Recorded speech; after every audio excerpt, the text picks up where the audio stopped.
Continuing in part 1 of the Discourse on Method, or the Discourse on the Method for Conducting One's Reason Well and for Seeking the Truth in the Sciences by Descartes.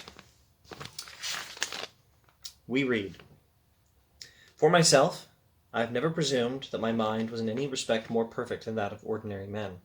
In fact, I have often desired to have as quick a wit, or as keen and distinct an imagination, or as full and responsive a memory as some other people, and other than these, I know of no qualities that serve in the perfecting of the mind. For as to reason or sense, inasmuch as it alone makes us men and distinguishes us from the beasts, I prefer to believe that it exists whole and entire in each of us," etc., etc. So, I think I forgot to say in the first video in this series what edition I'm using. This is the Donald A. Kress translation, published by Hackett. I don't think the camera's quite focusing properly. Donald A. Kress, published by Hackett. So, he said on the first page, and now we're on the second page, he said on the first page that reason is what we call good sense, or the power of making good judgments, or the ability to distinguish the true from the false. And he says that everyone has this, but we don't always use the same methods when we think. We all have the ability to think properly, to make good judgments. We all have this reason or good sense. That's the essential human characteristic, but we don't all use reason the same way. You need the right method for reason to work. And this book is the discourse on the method, the right method. At least that's what Descartes thinks. So, reason is the essential human characteristic, he says here, and it doesn't come in degrees. It's something we all either have or don't, and if we're human, we have it.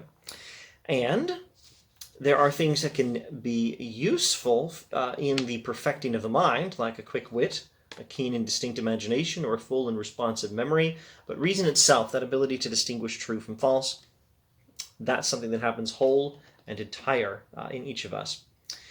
But we still need the right method. Descartes continues, "But I shall have no fear of saying that I think I have been rather fortunate to have since my youth found myself on certain paths that have led me to considerations and maxims from which I have formed a method by which it seems to me I have the means to increase my knowledge by degrees and to raise it little by little to the highest point, which the mediocrity of my mind and the short duration of my life will be able to allow it to attain." So he has found the method, and he's going to share it with us here. I'll skip just a bit. "I cannot but take immense satisfaction in the progress that I think I have already made in the search for truth, and I cannot but envisage such hopes for the future that if, among the occupations of man, purely as man, there is one that is solidly good and important, I dare to believe that it is the one I have chosen." The most solidly good and important occupation is the pursuit of wisdom. I don't know why that's not highlighted in my hard copy.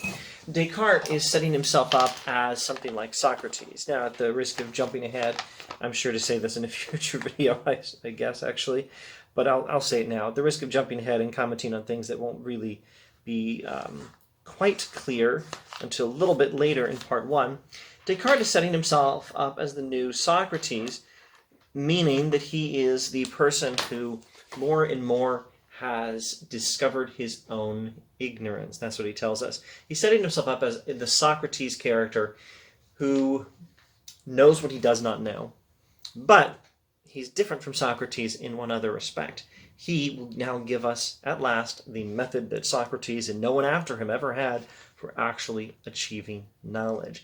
It sounds humble, but maybe it's terribly arrogant. At any rate, it's very, these are very significant statements, and at least one of them is a very bold statement. I know what I don't know, and basically I know that no one else knows anything either, but I have found the method that can actually give us knowledge, and I'm going to share it with you. That's Descartes. Anyway, here, all he's saying so far is that the pursuit of wisdom is the most important human occupation. And with that, let's just briefly look over the next paragraph and be done for this video. All the same, it could be that I am mistaken, and what I take for gold and diamonds is perhaps nothing but a bit of copper and glass, etc. Maybe my method is not as good as I think. Maybe I'm wrong.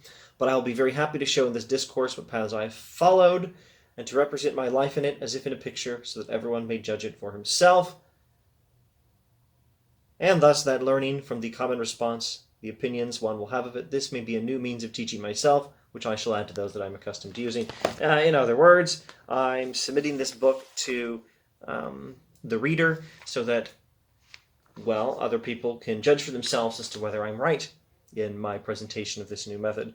And if I'm wrong, maybe they'll correct me and I'll learn something that way too.